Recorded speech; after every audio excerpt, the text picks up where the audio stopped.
Poland is one of Europe's oldest countries, its foundations reaching the early 10th century AD.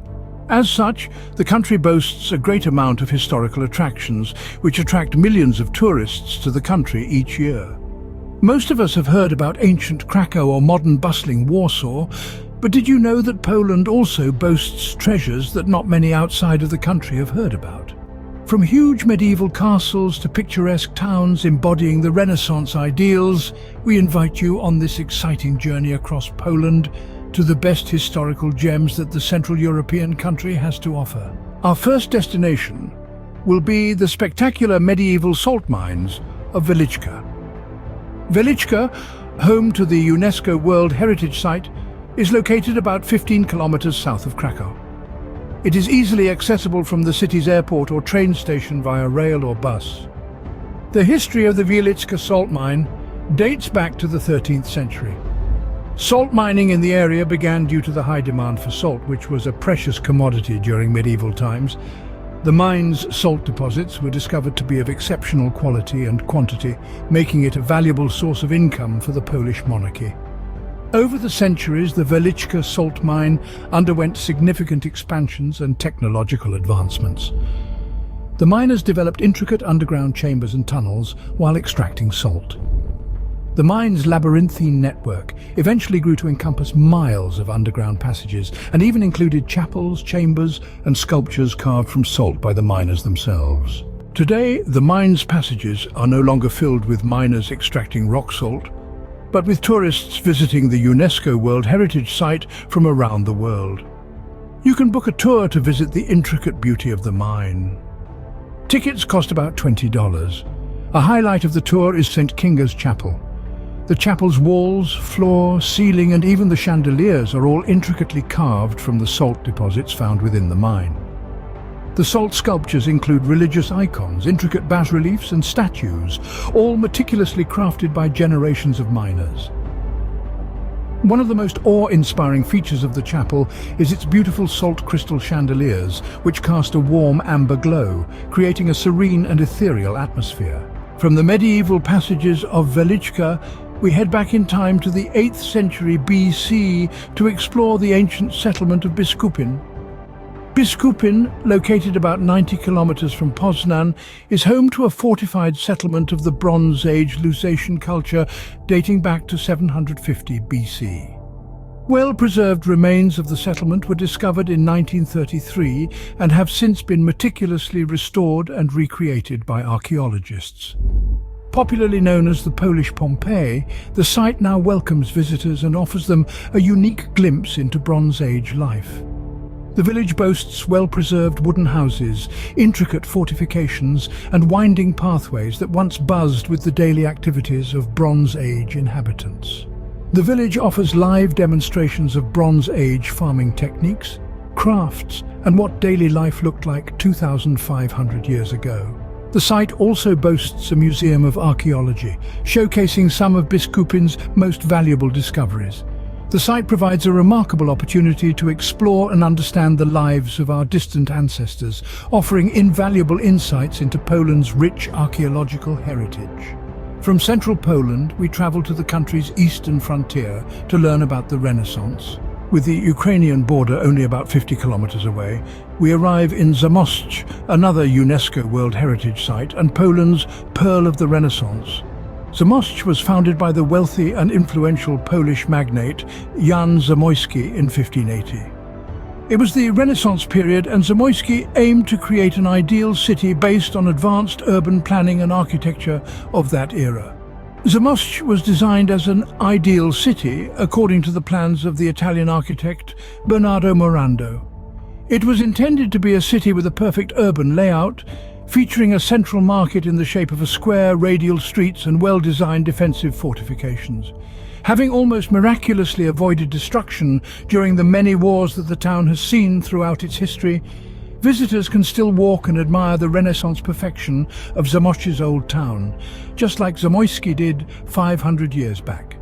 Take a seat at one of the many restaurants that line the picturesque central square and enjoy traditional Eastern Polish dishes like Ruthenian pierogies or red barsh with dumplings, all while feeling like a Renaissance count or countess.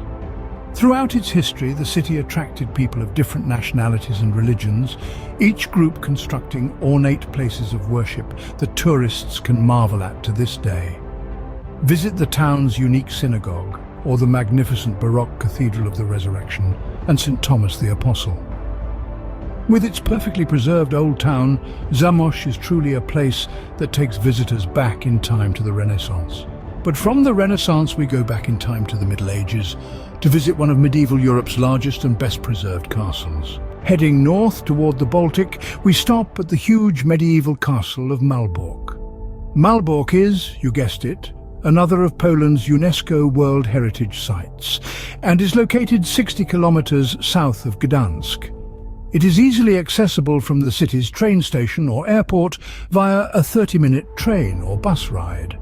Malbork Castle was founded in the 13th century by the Teutonic Order, a medieval military order of Crusader knights. The castle was initially constructed as a wooden fortress in the early 1280s to serve as the Order's headquarters and a stronghold during their campaigns in the Baltic region. It was rebuilt in brick, and its fortifications were strengthened, making it one of the largest brick castles in the world. The castle's structure is an outstanding example of medieval Gothic architecture. The Teutonic Order used Malbork Castle as their main base of operations during their conquest of Prussia and the surrounding areas. The castle played a pivotal role in the Order's activities in the region. In 1466, following the 13 Years' War, Malbork Castle came under Polish control as part of the Second Peace of Thorn. It became one of the residences of the Polish monarchy and underwent further renovations and adaptations. The castle was damaged during the Second World War, but its brick structure largely remained intact. It was soon restored and is now one of the largest and best preserved medieval castles in the Old World. Today, the castle opens its gates to tourists wanting to experience life in a medieval castle. The castle is open daily and tickets cost about $15. The ticket is truly worth the price as the castle offers hours worth of exploration and history. Discover opulent chambers and Gothic architecture of the Grand Master's chambers. Visit the Great Refectory, Kitchen and St. Anne's Chapel. Enjoy the scenic courtyards and gardens within the castle grounds. If you're feeling adventurous, try touring the castle at night. The shade of night truly accentuates the castle's medieval character. From Malbork, we will make our way south along the Vistula to our final destination. Following the course of Poland's longest river, we arrive at our final destination, Kazimierz Dolny. Kazimierz Dolny is a beautiful historic town located about 50 kilometers west of the provincial capital of Lublin. Its picturesque location along the Vistula, as well as its wonderfully preserved old town, make it a popular destination for Poland's tourists, as well as those seeking a tranquil summer home away from the bustle of Warsaw. The town was first settled by Norbertine nuns, who were granted the land by Prince Kazimierz the Just. The nuns gave the town its name in honor of the prince. King Kazimierz the Great later greatly expanded the town and founded a defensive castle for protection. Located on the Vistula trade route, the town flourished from the 15th to the 17th centuries. The city's prominence ended due to it being cut off from the Baltic Sea trade routes by the partitions of Poland. As a result, Kazimierz Dolny has remained mostly unchanged to this day.